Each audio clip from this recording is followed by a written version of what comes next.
Today's international hostage release also includes all Palestinian prisoners and detainees from Gaza held by Israel. This comes as President Donald Trump flew to Egypt today for a global summit on Gaza's future, part of a new push to advance peace in the Middle East following his visit to Israel to mark the U.S. brokered ceasefire with Hamas. We get the latest now from correspondent Maribel Gonzalez.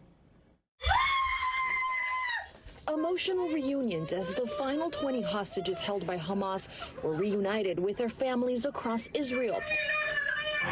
People cheered in Tel Aviv celebrating this milestone moment. Under a U.S. brokered ceasefire deal, hundreds of Palestinian prisoners and detainees were met with large crowds as they also reunited with their relatives in the West Bank. President Donald Trump declared a dawn of a new Middle East. This deal, this once-in-a-lifetime deal, nobody's ever seen anything like what's happening today.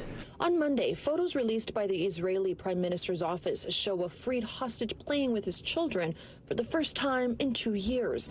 Families say they never stopped fighting for the release of their loved ones. Keep sharing your stories to policymakers. Keep telling us what do you think needs to happen and give us ideas on how we can break the deadlock. And we kept doing that. They kept opening the White House for us. And President Trump has done it. President Trump said that phase 2 of his 20-point ceasefire plan to end the war between Israel and Hamas has already started as he meets with world leaders in Egypt for a summit on Gaza's future and peace in the Middle East. You look at Gaza, and it needs a lot of cleanup. This is clearly, in my mind, I think in the mind of everyone in this room, probably one of the most important days for world peace in 50 years. And we appreciate I'm Maribel Gonzalez reporting.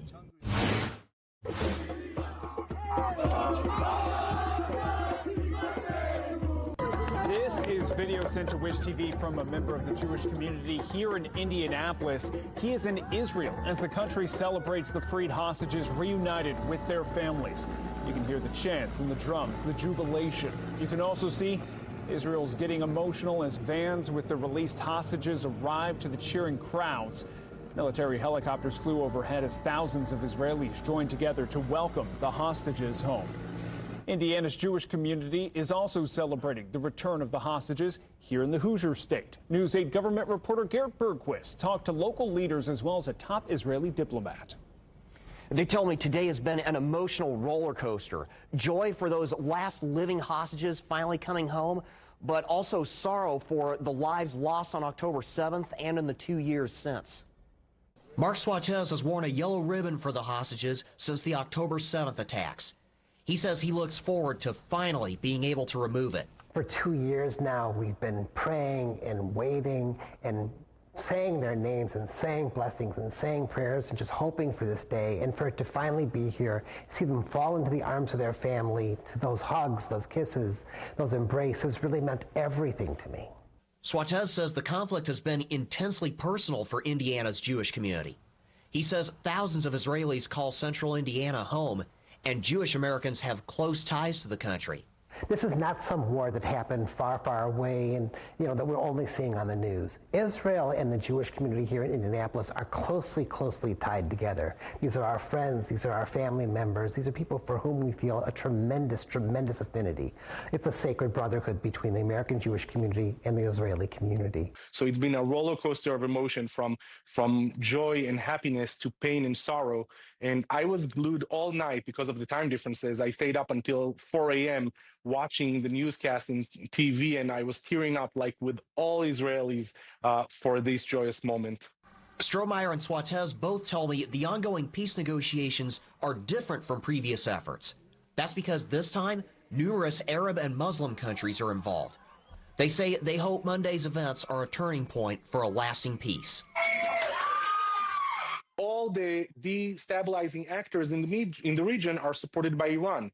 And countries are fearsome of Iran. And when we come together, all the moderates in the Middle East, like UAE, Bahrain, Saudi Arabia, Jordan, Egypt, we can be a force to be reckoned with Iran. And this is why I'm hopeful that now we have common interest and shared understanding that we need to change the Middle East for the better.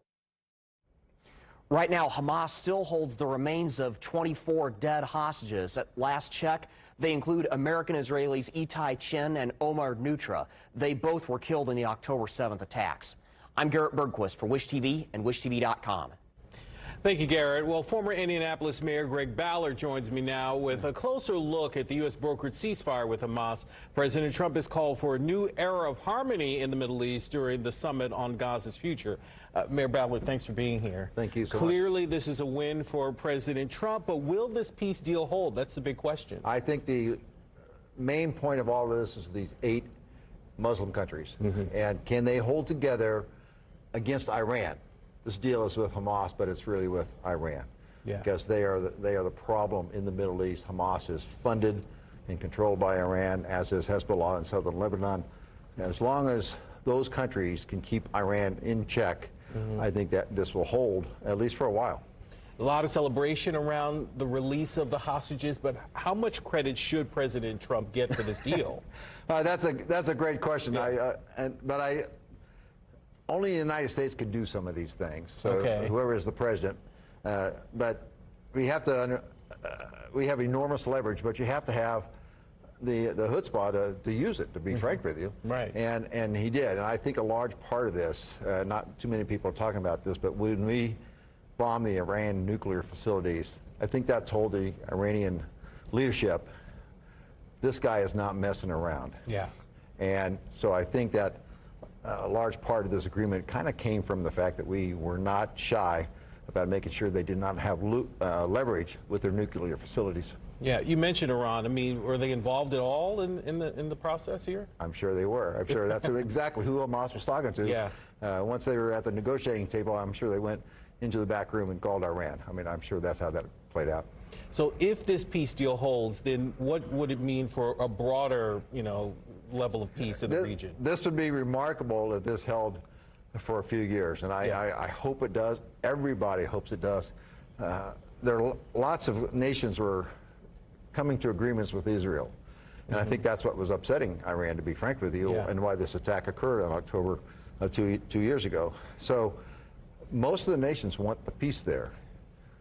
And if they can control Iran, the other Muslim nations in the area can control Iran. I think this will hold. It'll be like a domino effect, you think? Well, not just domino. I mean, that we're not going to tolerate this anymore. Right, right. So before you go, last week the president threatened more tariffs against China, which sent the market spiraling down. Not a good thing. Today, that stance has softened. So where do you think tariffs are? Where do you see them going? Tomorrow's another day. Right. Every day it's something that's different. kind of how I look at this. And as I've said before, I'm not sure there's a real plan to this. And I think people are just kind of reacting to all of this. However, as they say, nations have interests. Right? That's what's important to them. Not anything else, just the interests of their own country. And we need to ensure that we enhance our national security with our manufacturing policies. We have too many products coming out of China that like pharmaceuticals, rare earth minerals, and things like that we have to go through China to get. We have to de-emphasize that quite a bit in the next few years. We'll see what happens for sure. Former Indianapolis Mayor Greg Ballard, thanks for coming in. Your insights always appreciated.